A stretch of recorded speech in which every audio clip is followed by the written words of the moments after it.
আবার চলে এলাম তোমাদের কাছে বন্ধুরা আরেকটা নতুন রেসিপি নিয়ে। দেখো এখানে আমি 4টে সজনে ডাঁটা নিয়েছি, বেশ পুরুষ্টু মোটা সজনে ডাঁটা। আর এখন বাজারে বলতে গেলে প্রায় সমস্ত সজনে ডাঁটাই এরকম মোটা পুরুষ্টু হয়ে গেছে, তো বাজারে এরকম সজনে ডাঁটা পাওয়া যায়। আজকে এই সজনে ডাঁটা আজকের এই রেসিপিটা যদি তোমরা করতে চাও, করে খাও, আমি বলবো তোমরা অবশ্যই করে খাবে। তোমরা করে খেয়ে তাহলে বুঝতে পারবে রেসিপিটা কীরকম, মানে আইটেমটা কীরকম টেস্টি হয়। তো যাই হোক, এখন এই সজনে ডাঁটাগুলোকে আমি একটু পুড়িয়ে নেব। আজকে আমি তৈরি করছি সজনে ডাঁটার ভর্তা।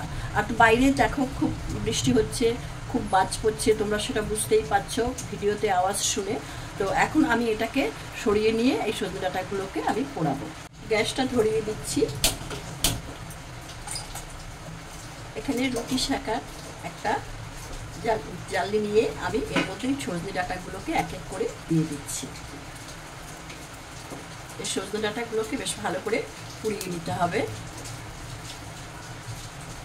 আর সজনে ডাঁটার কি উপকার বা কি উপকারিতা সেটা আমরা সবাই জানি, আর নতুন করে বলার কিচ্ছু নেই।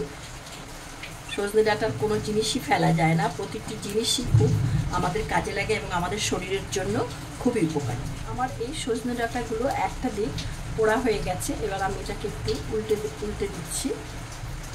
বেশ উল্টে পাল্টে এটাকে ভালো করে পুড়িয়ে নিতে হবে।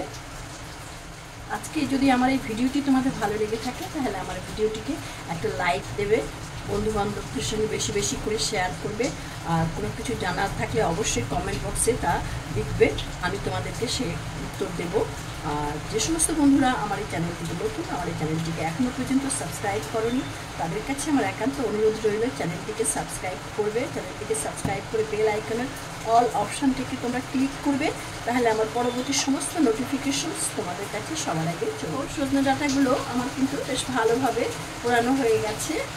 এবার এই পোড়ানো সজনে ডাঁটাগুলোকে আমি ভালো করে ধুয়ে নেব। এখানে দেখো আমি হাফ পেঁয়াজ নিয়েছি, আর দুটো কাঁচা লঙ্কা নিয়েছি, আর দুটো কোয়া রসুন নিয়েছি। এটাকে আমি একটু পুড়িয়ে নেব, হালকা করে পুড়িয়ে নেব।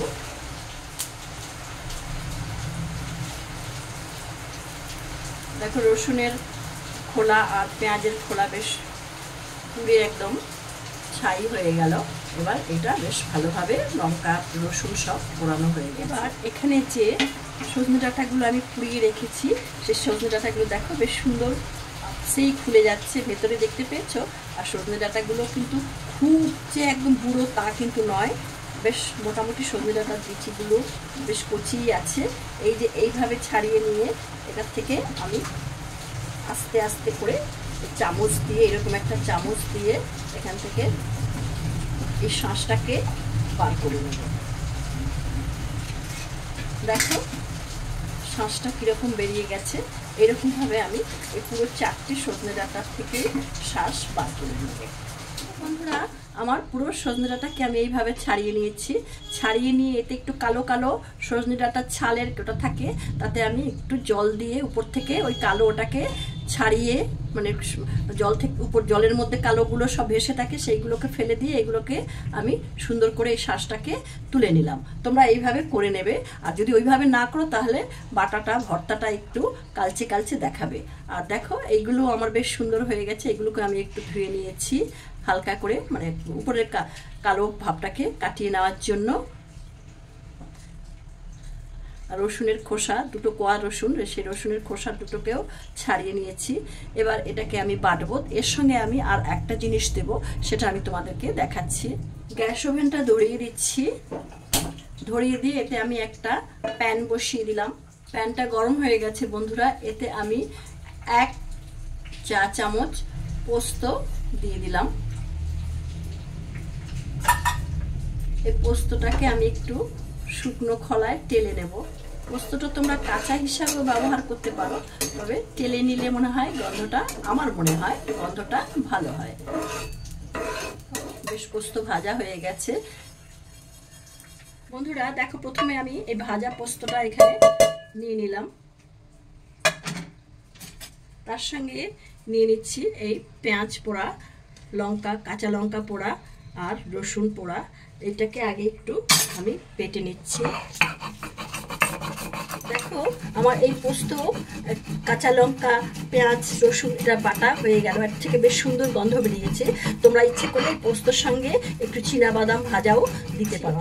এই যে সজনে ডাঁটার ভেতরের শাঁসটা, আমি সজনে ডাঁটার ভেতরের বীজগুলো এত কচি আমি যার জন্য আর ফেললাম না, এটা পুরো বাটার সঙ্গে দিয়ে দিলাম। এটা খুব সুন্দর বাটার সঙ্গে ভালো হবে।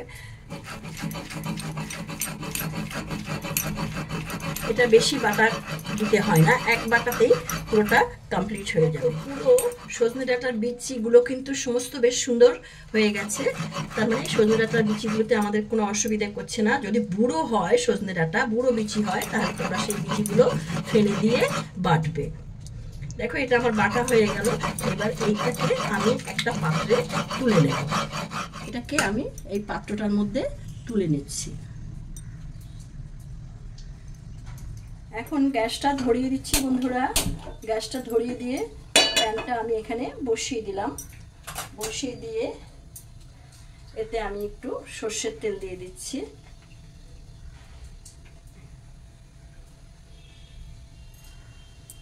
এতে আমি 1 টেবিল চামচ সর্ষের তেল দিয়ে দিলাম।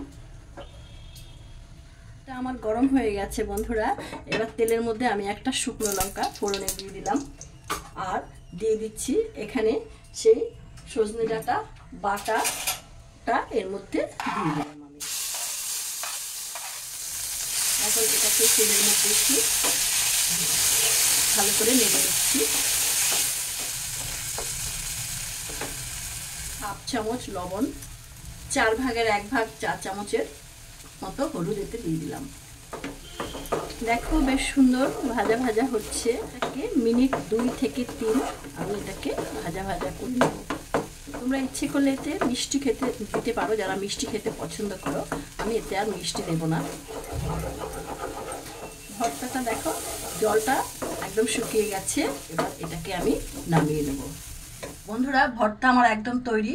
এখন এর মধ্যে আমি উপর থেকে একটু কাঁচা সর্ষের তেল দিয়ে দিচ্ছি। কাঁচা সর্ষের তেলটা এই ভর্তার স্বাদটাকে আরও সুন্দর বাড়িয়ে তুলবে। তো তোমরা এটা করে খেও, আর তোমাদের সঙ্গে আমার আবার দেখা হবে নতুন কোনো ভিডিওতে। তোমরা ভালো থেকো, সুস্থ থেকো, আর ভিডিওটি দেখার জন্য তোমাদেরকে অসংখ্য ধন্যবাদ।